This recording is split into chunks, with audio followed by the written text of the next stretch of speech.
آقا کی آمد مرحبا، دادا کی آمد مرحبا مرحبا، مولا کی آمد مرحبا، ملجا کی آمد مرحبا مرحبا، اعلیٰ کی آمد مرحبا، اولا کی آمد مرحبا مرحبا، طٰہٰ کی آمد مرحبا، یاسین کی آمد مرحبا مرحبا مرحبا مرحبا مرحبا،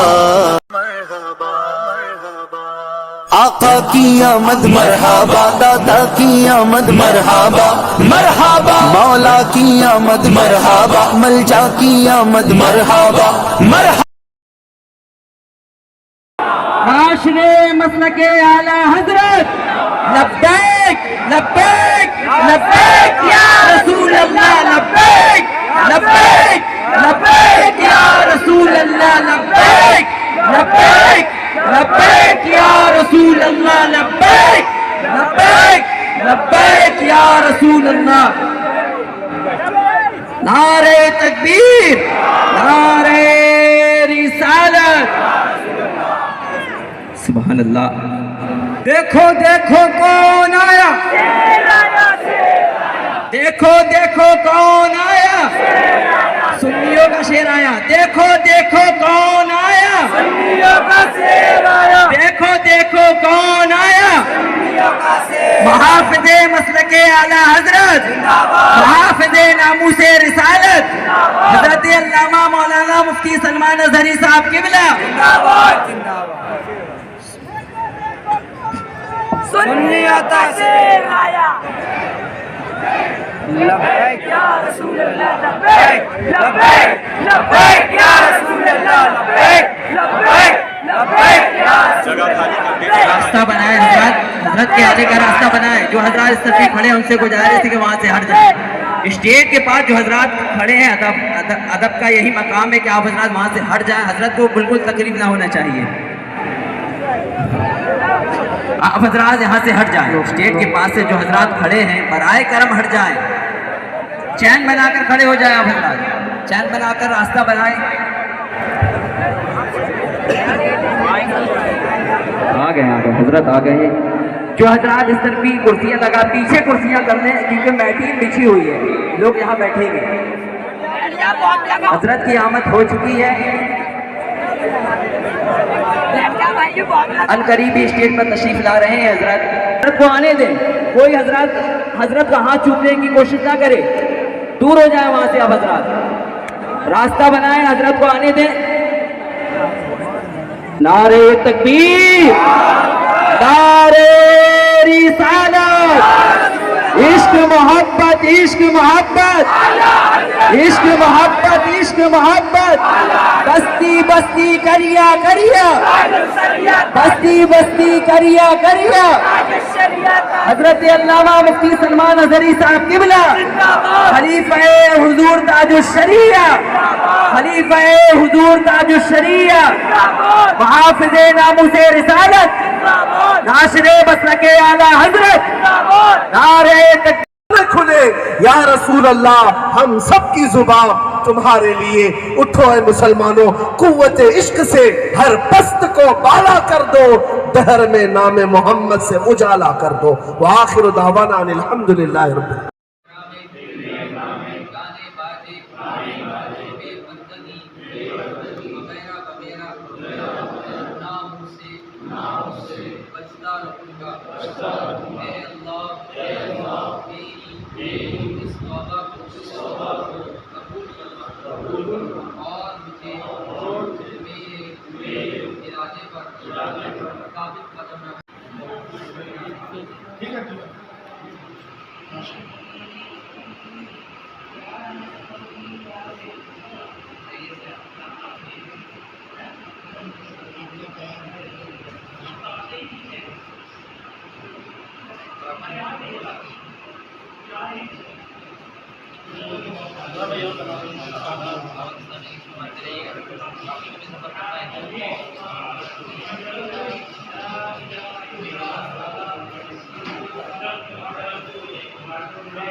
اعلیٰ حضرت فاضل بریلوی رضی اللہ تعالیٰ، کیا تم انہیں صرف ایک مولوی سمجھتے ہو؟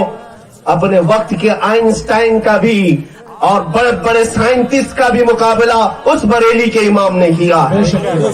कौन सा इल्म अल्लाह ने नहीं दिया।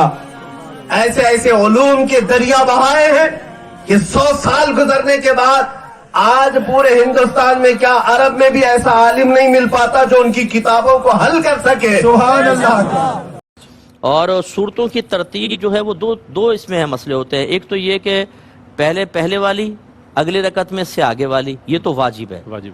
और दूसरा है कि पहले में थोड़ी बड़ी, दूसरी में थोड़ा छोटी, ये वाजिब नहीं है, मुस्तहब है। इसका खिलाफ भी हो सकता है कि पहले में आपने छोटी पढ़ ली, अगली में बड़ी पढ़ ली, तो ये तर्क मुस्तहब होगा। लेकिन जो तरतीब वाला है वो मसला वजूब वाला है। और ये कह रहे हैं कि मैं लाहौर से रावलपिंडी जाता हूँ, तो जैसे या पिंडी से लाहौर, तो शहर से निकलते निकलते 15 किलोमीटर तय कर लेता हूँ, तो क्या ये मुसाफत में शामिल होंगे? तो ये शामिल नहीं होते। आप शहर की हुदूद से जब बाहर निकल जाएं और आपका कम से कम 92 किलोमीटर दूर जाने का इरादा हो, तो हुदूद शहर से बाहर निकलने के बाद फिर आपकी मुसाफरत स्टार्ट होगी, शहर के अंदर नहीं। वरना हमारा कराची में घूम लें आप, 92 किलोमीटर आराम से हो जाएगा। जी हाँ। अल्लाह ताला इरशाद फरमाता है, सूरत तौबा की आयत है, आयत नंबर 129, इरशाद फरमाया, हस्बी अल्लाहु ला इलाहा इल्ला हु अलैहि तवक्कलतु वहुवा रब्बुल अर्शिल अज़ीम। तो तुम कह दो कि मुझे अल्लाह काफ़ी है, मुझे अल्लाह काफ़ी है, उसके सिवा कोई माबूद नहीं, उसी पर मैंने भरोसा किया और वो अर्शे अजीम का मालिक है। ये वो आयत मुबारक है जो हम रोज़मर्रा में भी अपने औरादो वज़ाइफ में से शामिल रखते हैं। हस्बी अल्लाहु ला इलाहा इल्ला हु अलैहि तवक्कलतु वहुवा रब्बुल अर्शिल अज़ीम। ये आयत मुबारक जिसकी बड़ी फजीलत बयान की गई, बल्कि हदीस मुबारक में यहाँ तक फरमाया गया कि जो ये आयत मुबारक सुबह शाम 7 मरतबा पढ़े, अल्लाह ताला उसके तमाम कामों में उसे किफ़ायत फरमाएगा, यानी उसके सारे काम अल्लाह ताला पूरे कर देगा। आला हजरत इमाम अहले सुन्नत मुजद्दिद दीन व मिल्लत इमाम अहमद रज़ा खान अली रहमतुर रहमान इरशाद फरमाते हैं कि फ़कीर के पास, यानी कि मेरे पास, आला हज़रत फरमाते हैं, मुख्तलिफ औरादो वज़ाइफ के बड़े बड़े रजिस्टर मौजूद हैं, किताबें मौजूद हैं, लेकिन फरमाया कि अल्हम्दुलिल्लाह मेरे सारे काम उन्हीं वजीफ़ों से हो जाते हैं जो नबी करीम सल्लल्लाहु ताला अलैहि वसल्लम ने बयान फरमाए। और उसमें बतौर ख़ास आला हज़रत रहमान ने अपना ये वजीफ़ा बयान फरमाया कि सुबह शाम 7 मरतबा ये पढ़ा जाए, हस्बी अल्लाहु ला इलाहा इल्ला हु अलैहि तवक्कलतु वहुवा रब्बुल अर्शिल अज़ीम। इस वजीफ़े को आप शामिल कर ले, आपकी ज़िंदगी के काम सुधरना, संवरना और बनना शुरू हो जाएंगे और पूरे होना शुरू हो जाएंगे। आपके मकासिद पाया तकमील को पहुंचना शुरू हो जाएंगे। खुश नसीब हो आप जिनके माँ बाप हयात हैं, इनकी खिदमत करें, इनकी दुआएं लें। ये राजी तो रब राजी। अगर ये नाराज हो गए, और माँ बाप की खिदमत वो अमल है कि जो बंदा अपने माँ बाप का अदब और खिदमत करता है, अल्लाह पाक ये नेमत उसके बच्चों में उसे दिखाता है। ये बकाफात अमल है। जो अपने माँ बाप नाराज करता है, फिर उसके बच्चे भी उसके नाफरमान हो जाते हैं। किताबों में पता क्या लिखा है? बाप का अदब ये लिखा है कि बाप के आगे बेटा ऐसा रहे जैसे गुलाम रहता है। गुलाम का मतलब क्या होता है? Always ready to serve, ready, तैयार हूं मैं खिदमत के लिए। मगर आज हाल ये हो गया कि बूढ़े बाप जो है वो बेटे के आगे गुलाम नजर आता है कि बेटा थोड़ा मेरा काम कर दे। नहीं नहीं अब्बू नहीं है, मेरे पास टाइम नहीं है। अरे थोड़े पैसे दे दे, ये तो मेरे हैं, आपने क्या कमाया था? मेरे हैं। क्या माँ बाप को ये कहेंगे कि ये मेरे हैं और ये आपके हैं? कभी जिंदगी में ये मत कहना।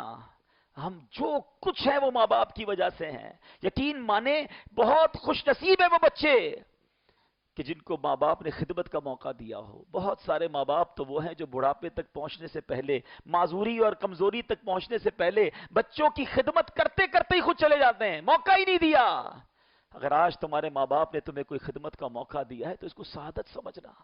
हमारे पैसों का नसीब है कि वो माँ बाप पे खर्च हो जाए। हैं हम सोचे ना, अगर मैं ये कहूं कि ये मैंने कमाया था, अब्बू आपने तो नौकरी की, मैं कारोबार करते बड़ा हुआ, सब कुछ मैंने सेटअप किया है, आप तो गरीब पैसे वाले थे, पैसे ही नहीं थे आपके पास। अगर बाप को ये कहोगे तो बाप ने उस वक्त तो ये नहीं कहा था जब मैं बेलिबास पैदा हुआ था। आप और मैं बगैर कपड़ों के पैदा हुए थे, बाप ही ने तो कपड़े पहनाए थे था, निवाले खिलाए थे, लिबास पहनाया था, उंगली पकड़ कर चलाया था। किसी मौके पर वालिद ने ये नहीं कहा कि ये मेरे और ये तेरे हैं। अरे वो तो यही कहता रहा, बेटा जो कुछ मेरा है सब तेरा है। और आज तुम थोड़े मालदार हो गए, थोड़ी इज्जत मिल गई, थोड़ा मकाम मिल गया, तो माँ बाप को कहते हो ये मेरा है। कभी ना करना ये। बूढ़े माँ बाप को एक यकीन दिला दो, वो कुछ नहीं ले जाएंगे तुम्हारा। एक ऑनर दे दो उन्हें कि मैं जो कुछ हूं ना अब्बू जान, वो आपकी वजह से हूं, और मेरे पास जो कुछ है, मेरी माँ, मेरे वालिद, ये सब आपका है। यकीन करो, ये जो ऑनर है ना, ये जो एजाज है, ये जो फख्र है, बुढ़ापे में ने ये तो दे दो। लेकिन बुढ़ापे में ही माँ बाप को जताया जाता है, बताया जाता है कि ये आपका घर है, ये आपकी चीजें हैं, ये मेरी हैं, ये मैंने कमाई हैं। ना करें ऐसा। खुदारा माँ बाप की दुआएं लीजिए। माँ बाप राजी हो गए तो रब राजी हो जाएगा। और अगर माँ बाप नाराज है ना, प्लीज दुनिया में मना लो। चले गए तो कैसे मनाओगे? फिर याद आएंगे, फिर खिदमत भी याद आएगी। और जिनके माँ बाप चले गए हैं, खूब दुआएं करें, इसाले सवाब करें, उनके लिए सदका और खैरात करें। मैं तो कई बार मशवरा देता रहता हूं कि हमारे माँ बाप ने हमें दुनिया में घर दिए ना, अल्लाह ने जिसको नवाजा है ना, वो अपने माँ बाप को जन्नत का घर लेके देते। वो कैसे? अल्लाह के हबीब अलैहिस्सलाम फरमाते हैं, जो अल्लाह के लिए मस्जिद बनाता है, अल्लाह उसके लिए जन्नत में घर बनाता है। तो अल्लाह ने नवाजा है ना, बेशक छोटी सी कहीं गरीब इलाके में बना लो, अपने माँ बाप के नाम की बना दो, ताकि अल्लाह उन्हें जन्नत में घर अता कर दे। कमाल है भाई, मेरा दोस्त मैं बनाऊंगा कि आप बनाएंगे? तो अल्लाह का दोस्त अल्लाह बनाएगा कि आप बनाएंगे? वली को वली कहोगे तो सवाब है, अगर जो उस मकाम तक नहीं उसे तुमने वली बना दिया तो विलायत की तौहीन भी है, क्योंकि उस शख्स को तुम अल्लाह का दोस्त बना रहे हो जो उस मेयार का है ही नहीं। ये किसने कह दिया तुमको कि पीर होने के लिए वली होना जरूरी है? ये काम जिसका उस पर छोड़ो ना। पीर के लिए वली होना जरूरी नहीं है। पीर के लिए होना जरूरी यह है कि वो शरीयत का आमिल हो और ईमान व अकायद व मसलक का इल्म रखता हो। जब उसे इल्म ही नहीं होगा, जब वो अपना अकीदा नहीं बचा पाएगा, तो आपका क्या बचाएगा? दूसरी शर्त, वो जिस सिलसिले से भी है उस सिलसिले से उसका रूहानी ताल्लुक जुड़ा हुआ होना चाहिए, मुंसलिक होना चाहिए, मुनक़ता नहीं होना चाहिए। और अखलाक के बाब में, मुरव्वत के बाब में वो कमाल लगता हो, मुरव्वत भी हो, वज़ादारी भी हो। ये सब हो तो और सोने पे सुहागा है। ये शर्त है। याद रखो, ये विलायत हम आपकी चीज नहीं है, ये तो रब के फज़ल की चीज है। एक इंसान आलिम भी हो, मुफस्सिर भी हो, मुहद्दिस भी हो, फकीह भी हो, मुत्तकी भी हो, शब्बाश भी हो, तहज्जुद गुजार भी हो, इशराको चाश भी पढ़ता हो, अवाबीन भी पढ़ता हो, सारी नमाजें पढ़ता हो, 24 घंटा उसकी जिंदगी सजदों में गुजरती हो, लेकिन फिर भी जरूरी नहीं कि वो वली हो। लेकिन हां, ये जरूर है कि जो वली होगा उसमें ये तमाम खूबियां होंगी। अल्लाह तबारक व तआला इरशाद फरमाता, अपनी तरफ से नहीं दूंगा, कुरान किसी आयत में कि ये मेरे दोस्त बंदे हैं, ना कोई खौफ नहीं, कोई गम नहीं। मौला वो कौन लोग हैं? तो अल्लाह तबारक व तआला आगे इरशाद फरमाता है, अल्लज़ीना आमनू व कानू यत्तकून। ये वो लोग हैं जो ईमान लाए और जिंदगी के हर लम्हा मुझसे डरते रहे। अब कोई आपको आसमानों में भी उड़ता हुआ नजर आ जाए ना, ये धड़ से जो वली कह देते हो ना, ये आदत बदल दो। वली मत कहना, पहले देखना ईमान वाला है कि नहीं। अच्छा, ईमान वाला है, अब देखो कि तकवे वाला है कि नहीं। तकवे वाला है तब गुमान करना कि ये हो सकता है कोई अल्लाह का वली हो, ये उड़ना उसकी करामत हो। लेकिन अगर इन दोनों में से कोई नहीं, ये दोनों नहीं, तो मेरे प्यारे वो सब कुछ हो सकता है। नजर का धोखा हो सकता है, जादूगरी हो सकती है, इस्तदराज हो सकता है, कुछ भी हो सकता है, लेकिन विलायत नहीं हो सकती। अब यहां पर बात आ गई, ईमान तो पता चल जाएगा कि ईमान वाला है कि नहीं है, तकवे वाला है कि नहीं है कैसे जानोगे? इसलिए बाबू के जलवत का तकवा और होता है, खलवत का तकवा और होता है, यही और काबिल गौर होता है। महफिलों में बैठ के तो सब मुत्तकी हो जाते हैं, तन्हियों तन्हाइयों में कौन मुत्तकी है कौन नहीं है ये कैसे जानोगे? और वली तो वो होता है जिसकी तन्हाई और जिसकी महफिल सब एक जैसी होती है। वो मुत्तकी हर लम्हा होता है, हर आन होता है, खशियत इलाही हर वक्त उसके वजूद पर तारी होती है। वो कभी भी खशियत इलाही से उसका वजूद खाली नहीं होता, वो हर वक्त रब की खौफ और खशियत के साथ। तो आप जानोगे महफिल में तो सबको मुत्तकी देखोगे, सब हाथ बांध के सर झुका के खड़े रहेंगे। अभी तक लोगों को यह भी नहीं मालूम है कि ये सर झुका के बैठते हैं, ये लोगों ने सुना है कि औलिया किराम ऐसे ही सर झुका के बैठते हैं। تو نقل کرنی شروع کر دی، لیکن کسی کو یہ نہیں معلوم سر جھکا کے بیٹھتے کیوں ہیں. بس بات یہ ہے کہ یہ سر جھکا کے ہمارے اعلیٰ حضرت اشرفی میاں نے فرمایا، تو تھوڑا سا اشارہ دیا تھا کہ جھکا کے سر بیٹھتے ہو تم کیوں، یہ راز ہے اشرفی بتا دو، بندھا ہے کس کا تمہیں تصور، یہ کس کی شکل ہنسی ہے دل میں، تمہارے دل میں یہ کس کی شکل، خوبصورت شکل ہے. یہ اولیاء کرام اسی شکل کی زیارت کرتے ہیں سر جھکا کے، اسی کے جلووں میں کھوئے رہتے ہیں، اسی کی یادوں میں کھوئے رہتے ہیں. یہ اولیاء کرام وہ ہیں جب آنکھ بند کرتے ہیں تو نظارے دیکھتے ہیں. اب کوئی کہتے کہ ہم بھی سر جھکا کے دیکھتے ہیں، تو پہلے ان سے پوچھنا کہ جس دل میں یہ حسین جلوہ ہے وہ دل کہاں ہے، پہلے یہ بتا دو.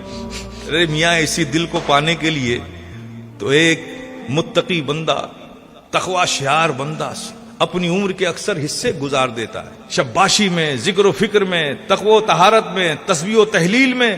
زندگی کا ایک وقت لمحہ گزر جاتا ہے اسی دل کی تلاش میں. چونکہ اعلیٰ حضرت اشرفی میاں اشارہ فرماتے ہیں، کیوں ڈھونڈتے پھرتے ہو عالم میں، کیوں ہو اس کی تلاش میں گم، فی انفسکم فی انفسکم فی انفسکم. اس لیے اولیاء کرام جنگلوں میں نہیں جاتے، وہ تنہائیوں میں بیٹھ کر کے اسے ڈھونڈتے ہیں. کسے ڈھونڈتے ہیں؟ اس دل کو ڈھونڈتے ہیں جس دل میں یہ سب جلوے ہوتے ہیں. اور جسے یہ دل مل جاتا ہے پھر ان نظریں اٹھا کے نہیں، نظریں جھکا کے دنیا کو دیکھتے ہیں. کبھی پوچھا جائے وہ دل کہاں ہے، آپ سے پوچھوں دل کہاں ہے، آپ کہو گے گوشت کر لو تھوڑا. ارے یار اگر وہی دل ہے جس میں یہ جلوے رہتے ہیں تو جس کی اوپن ہارٹ سرجری ہوئی ڈاکٹر نے سب دھل دھلا کے نکال دیا. ابھی تک لوگوں کو پتہ ہی نہیں کہ جس دل میں ایمان ہوتا ہے، جس دل میں یقین ہوتا ہے، جس دل میں یہ جلوے ہوتے ہیں، جس دل میں یہ سب شکلیں حسین ہوتی ہے، وہ دل انسان میں کہاں ہوتا ہے. اسی کو پانے کے لیے تو ایک مرد مومن، ایک متقی بندہ اپنی زندگی کے اکثر حصے گزار لیتا ہے. جس دن وہ اسے پا لیتا ہے وہ با کمال ہو جاتا ہے.